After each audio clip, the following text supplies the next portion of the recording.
ಅರಳಿ ಮತ್ತೆ ಅಶ್ವತ್ಥ ಮರದ ಒಂದು ಬೀಜ ಅತ್ಯಂತ ಚಿಕ್ಕದಾಗಿ, ಸಾಸಿವೆ ಕಾಳಕ್ಕಿಂತನೂ ಕೂಡ ಚಿಕ್ಕದಾಗಿರುವಂಥದ್ದು, ಬೃಹದಾಕಾರವಾಗಿ ಬೆಳೀತಾ ಬೆಳೀತಾ ಬೆಳೀತಾ ಎಕರೆಗಟ್ಟಲೆ ಅದು ವಿಸ್ತಾರ ಹೊಂದುತ್ತೆ.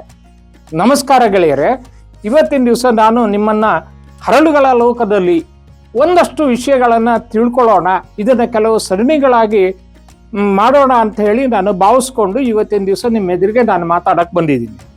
ಸ್ನೇಹಿತರೆ, ಈ ಬ್ರಹ್ಮಾಂಡ ಸೃಷ್ಟಿ ಅನ್ನುವಂಥದ್ದು ಶೂನ್ಯವಾಗಿರ್ತಕ್ಕಂತಹ ಈ ಒಂದು ಶೂನ್ಯ ಪ್ರದೇಶದಲ್ಲಿ ಒಂದು ಬಟಾಣಿ ಕಾಳಕ್ಕಿಂತ ಸಣ್ಣದಾಗಿರ್ತಕ್ಕಂತಹ ಒಂದು ಬೀಜ ಅಥವಾ ಅಣು ಅಂತ ನಾವೇನ್ ಕರಿತೀವಿ, ಅದು ಮಹಾಸ್ಫೋಟದೊಂದಿಗೆ ಅಂದರೆ ಬಿಗ್ ಬಾಂಗ್ನೊಂದಿಗೆ ಅದು ವಿಸ್ತಾರವಾದ ಈ ಪ್ರಪಂಚವನ್ನೇ ಸೃಷ್ಟಿ ಮಾಡ್ತವೆ. ಬಹಳಷ್ಟು ವಿಧಾನಗಳು ಇದ್ರೂ ಕೂಡ ಮೊದಲನೇದಾಗಿ ಹುಟ್ಟಿರ್ತಕ್ಕಂಥದ್ದು ಈ ಬ್ರಹ್ಮಾಂಡ ಸ್ಫೋಟದಲ್ಲಿ ನಮಗೆ ಮಿನರಲ್ಸ್ ಅಂದರೆ ಖನಿಜಗಳು. ದೈವ ಸೃಷ್ಟಿಯ ಮೊದಲನೆಯ ಹಂತದಲ್ಲಿ ಅಥವಾ ಮೊದಲನೆಯ ತಳಿ ಏನಿದೆ ಅದು ಈ ಖನಿಜಗಳು. ಈ ಖನಿಜಗಳು ಹುಟ್ಟಿದ ನಂತರದಲ್ಲಿ ಕೊನೆಯದಾಗಿ ಹುಟ್ಟಿದವನೇ ಮನುಷ್ಯ. ಇದಕ್ಕೆ ಮಿಲಿಯಾಂತರ ವರ್ಷಗಳ ಕಾಲವನ್ನು ಕೂಡ ತಗೊಂಡಿದೆ. ಹಾಗೆ ಅದು ವೃದ್ಧಿ ಆಗ್ತಾನೆ ಇದೆ, ಇವತ್ತಿಗೂ ಕೂಡ ಪರಿವರ್ತನೆ ಆಗ್ತಾ ಇದೆ. ಈ ಪರಿವರ್ತನೆಗೆ ಕಾರಣ ಏನು? ಆಣ್ವಿಕ ರಚನೆ, ಅಣುಗಳ ಬಂಧ, ಇವುಗಳು ಯಾವಾಗಲೂ ಕೂಡ ನಿರಂತರವಾಗಿ ನಡೀತಾ ಇರತ್ತೆ. ಅದರಂತಾನೆ ಕೂಡ ನಮ್ಮ ಪ್ರಕೃತಿಯಲ್ಲೂ ಕೂಡ ಸ್ವರೂಪಗಳು ಬದಲಾವಣೆ ಆಗ್ತಾ ಇರ್ತವೆ. ಸೊ ಹಾಗಾಗಿ ನಮ್ಮ ಜಗತ್ತಿನಲ್ಲಿ ಮೊಟ್ಟ ಮೊದಲು ಹುಟ್ಟಿರ್ತಕ್ಕಂತಹ ಒಂದು ತಳಿ ಯಾವುದು ಅಂತಂದ್ರೆ ಈ ಖನಿಜದ ತಳಿ. ಇದನ್ನ ನಾವು ನಿಜವಾಗ್ಲೂ ಬಹಳ ತಿಳ್ಕೊಳ್ಬೇಕಾಗಿರ್ತಕ್ಕಂತಹ ಒಂದು ವಿಷಯ. ಯಾಕೆ ಅಂತಂದ್ರೆ ನಮ್ಮೆಲ್ಲರಿಗೂ ಕೂಡ ಹರಳುಗಳು ಅಥವಾ ಕಲ್ಲು ಅಥವಾ ಕ್ರಿಸ್ಟಲ್ ಅಂತ ಹೇಳಿ ಪರಿಚಿತವಾಗ್ತಕ್ಕಂತಹ ಒಂದು ಆಕರ್ಷಕವಾಗಿರ್ತಕ್ಕಂತಹ ಈ ಹರಳುಗಳು ನಮ್ಮ ಜೀವನದಲ್ಲಿ ಸಾವಿರಾರು ವರ್ಷದಿಂದಲೂ ಕೂಡ ನಮ್ಮ ಜೊತೆಗಿದೆ. ಅದನ್ನ ನಾವು ಹೇಗೆ ಬಳಕೆ ಮಾಡ್ಕೊಳ್ತಾ ಇದ್ದೀವಿ, ಅದನ್ನ ನಾವು ಯಾವ ರೀತಿ ನೋಡ್ತಾ ಇದ್ದೀವಿ, ಇದು ಎಲ್ಲದೂ ಕೂಡ ಬಹಳ ಇಂಪಾರ್ಟೆಂಟ್ ಆಗಿರುವಂತ ಒಂದು ವಿಷಯ.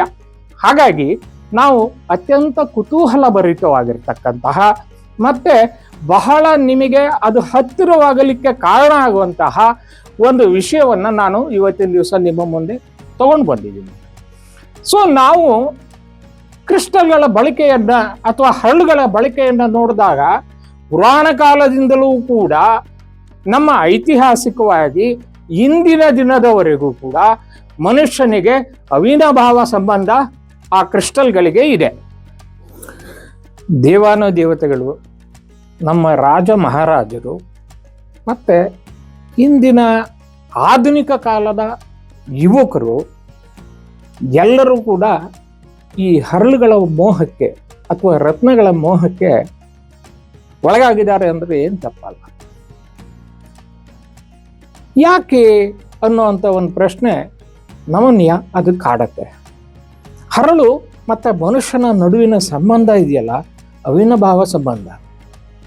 ಹಿಂದೆ ಒಬ್ಬ ವ್ಯಕ್ತಿ ರಾಜ ಆಗಬೇಕು ಅಂತಂದಾಗ ಆ ರಾಜನಿಗೆ ಕಿರೀಟ, ಭುಜಬಲ ಮತ್ತೆ ಸೊಂಟಕ್ಕೆ ಹಾರ ಪ್ರತಿಯೊಂದನ್ನು ಕೂಡ ಆತ ಧರಿಸ್ಕೊಳ್ತಾ ಇದ್ದ. ಹಾಗಂತ ಸಿಕ್ಕಿರೋ ಹರಳುಗಳನ್ನ ಅಥವಾ ಸಿಕ್ಕಿರೋಂಥ ವಸ್ತುಗಳನ್ನ ಉಪಯೋಗಿಸ್ಕೊಂಡು ಕಿರೀಟ ಮಾಡ್ತಿರಲಿಲ್ಲ.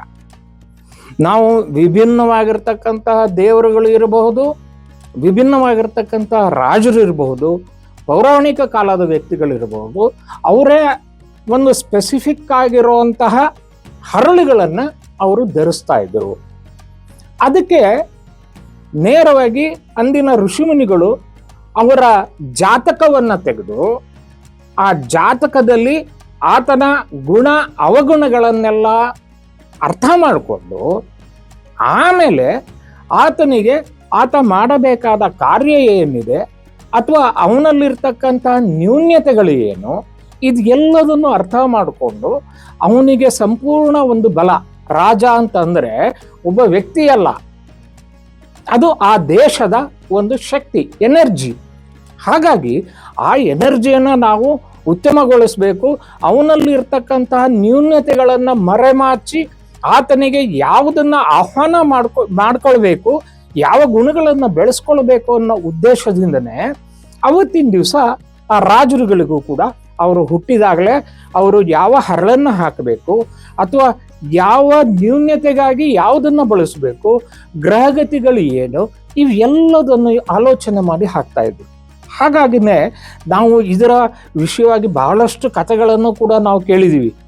ಈ ಶಮಂತೋಪಾಖ್ಯಾನ ಹುಟ್ಟಿದ್ದೇ ಹಾಗೆ ಇನ್ನು ನಮ್ಮ ಪ್ರಾಚೀನ ಸಂಸ್ಕೃತಿಯಲ್ಲಿ ನಾವು ಎಲ್ಲೆಲ್ಲಿ ಹರಳುಗಳನ್ನು ಬಳಸ್ತಾ ಇದ್ವಿ, ಮೊಟ್ಟ ಮೊದಲನೇದಾಗಿ ಎಲ್ಲೆಲ್ಲಿ ಹೆಚ್ಚು ಕಡಿಮೆ ಕೀಲುಗಳಿದ್ದಾವೆ ಆ ಕೀಲುಗಳ ಸಮೀಪವಾಗಿ ನಾವು ಹರಳನ್ನು ಹಾಕ್ತಾ ಇದ್ವಿ. ಉದಾಹರಣೆ ಉಂಗುರ ಇರಬಹುದು ಬೆರಳಿಗೆ, ಹಾಗೆಯೇ ಮೂಗುತಿ ಇರಬಹುದು, ಅಥವಾ ಹಣೆಗೆ, ಅಥವಾ ಕಿವಿಗೆ, ಅಥವಾ ಸೊಂಟಕ್ಕೆ, ಅಥವಾ ನಮ್ಮ ಕಾಲ್ಗಂಟಿಗೆ. ಸೊ ಹೀಗೆ ಆಯಾ ಭಾಗದಲ್ಲಿ ಒಂದು ಪರ್ಟಿಕ್ಯುಲರ್ ಆಗಿರ್ತಕ್ಕಂತಹ ಹರಳುಗಳನ್ನು ನಾವು ಹಾಕ್ತಾ ಬಂದಿದ್ದೀವಿ. ಈಗ ಎಷ್ಟರ ಮಟ್ಟಿಗೆ ಬಂದಿದೆ ಅಂದರೆ ಕಿವಿಲಿ 16 ಹರಳು ಹಾಕೊಳ್ಳುವಂಥ ಒಂದು ಪರಿಸ್ಥಿತಿ ಬಂದಿದೆ. ಯಾಕೆ? ಇದರ ಹಿಂದೆ ಏನಿದೆ? ಇದನ್ನು ನಾವು ಫಸ್ಟು ಅರ್ಥ ಮಾಡ್ಕೊಳ್ಬೇಕಾಗತ್ತೆ, ಅಥವಾ ಅದನ್ನು ನಾವು ಗಮನಿಸಬೇಕು. ಯಾಕೆ ಹರಳು ಹಾಕೊಂತಿದ್ರು, ಏನು ವಿಶೇಷ ಅದರಲ್ಲಿ? ಕ್ರಿಸ್ಟಲ್ ಅಂದರೆ ಆಣ್ವಿಕ ಸಂಯೋಜನೆ ಹೇಳ್ತೀವಿ. ಇದರಲ್ಲಿ 7 ರೀತಿಯ ಕುಟುಂಬಗಳಿದ್ದಾವೆ. ಯಾವುದು? ಈ ಕ್ರಿಸ್ಟಲ್ಗಳ ಸಾಮ್ರಾಜ್ಯ ಅಂತ ನಾವೇನು ಕರಿತೀವಿ, ಈ ಕ್ರಿಸ್ಟಲ್ ಸಾಮ್ರಾಜ್ಯದಲ್ಲಿ 7 ಥರದ್ದು ಅವುಗಳ ಆಣ್ವಿಕ ರಚನೆಯನ್ನು ಆಧರಿಸಿ ಈ ಗುಂಪುಗಳನ್ನು ಮಾಡಿದ್ದಾರೆ. ಹಾಗಾದರೆ ಮನುಷ್ಯನಿಗೆ ಹೇಗೆ ಇದು ಸಪೋರ್ಟ್ ಮಾಡುತ್ತೆ, ಅಥವಾ ಇದನ್ನ ಧರಿಸೋದ್ರಿಂದ ಲಾಭ ಏನು ಅನ್ನೋಂಥ ಒಂದು ಪ್ರಶ್ನೆ ನಮಗೆ ಬರುತ್ತೆ. ನಾವು ಸಾಮಾನ್ಯವಾಗಿ ಒಂದು ಹರಳನ್ನು ನೋಡಿದಾಗ ಅದು ಕೂಡ ಆಣ್ವಿಕ ರಚನೆಯಲ್ಲಿ ರಚನೆ ಆಗಿರೋದ್ರಿಂದ ಅವುಗಳ ಆಕಾರ, ಗಾತ್ರ ಮತ್ತು ಅವುಗಳ ಪ್ರಭಾವ ಇದಿಷ್ಟು ಕೂಡ ಬಹಳ ಮುಖ್ಯವಾಗ್ತಾ ಹೋಗುತ್ತೆ. ಈ ಹರಳುಗಳು ಆಣ್ವಿಕ ರಚನೆಯನ್ನು ಹೊಂದಿದೆ.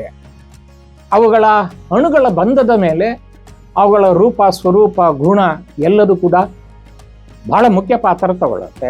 ಹಾಗೆ ಯಾವ ಮಿನರಲ್ಸನ್ನು ಬಳಸ್ಕೊಂಡಿದೆ ಅನ್ನೋದರ ಆಧಾರದ ಮೇಲೆ ಅದರ ಬಣ್ಣ, ಗುಣ ಎಲ್ಲದೂ ಕೂಡ ರಚನೆ ಆಗುತ್ತೆ. ನಾವು ಅದೇ ರೀತಿ ನೋಡೋದಾದ್ರೆ ಮನುಷ್ಯನೂ ಕೂಡ ಒಂದು ಸ್ಫಟಿಕ, ಕ್ರಿಸ್ಟಲ್. ಬಟ್ ಮನುಷ್ಯ ಲಿಕ್ವಿಡ್ ಕ್ರಿಸ್ಟಲ್. ಈ ಕ್ರಿಸ್ಟಲನ್ನು ನಾವು ಬಳಸಬೇಕಾದ್ರೆ ಸಾಕಷ್ಟು ಇದರ ಹಿಂದಿನ ವಿಷಯಗಳನ್ನು ನಾವು ತಿಳ್ಕೊಳ್ಳೋದು ಬಹಳ ಮುಖ್ಯವಾಗಿರುತ್ತೆ.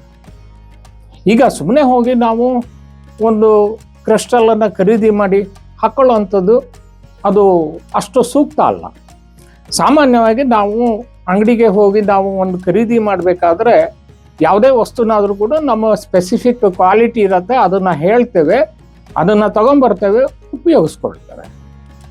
ಆದರೆ ಈ ಹರಳು ಅಥವಾ ರತ್ನಗಳ ವಿಷಯದಲ್ಲಿ ಹಾಗಲ್ಲ. ಅದನ್ನು ನಾವು ಫಸ್ಟು ತಿಳ್ಕೊಳ್ಬೇಕಾಗತ್ತೆ. ನಮಸ್ಕಾರ ಸ್ನೇಹಿತರೆ, ಮುಂದಿನ ಸಂಚಿಕೆಯಲ್ಲಿ ಇದನ್ನು ಮುಂದುವರಿಸೋಣ. ದಯವಿಟ್ಟು ನಿಮಗೆ ಇಷ್ಟ ಆದರೆ ಇದನ್ನು ಸಬ್ಸ್ಕ್ರೈಬ್ ಮಾಡಿ, ಶೇರ್ ಮಾಡಿ, ಮತ್ತು ಈ ಒಂದು ವಿಷಯದ ಮೇಲೆ ಆಸಕ್ತಿ ಹೆಚ್ಚಾದಲ್ಲಿ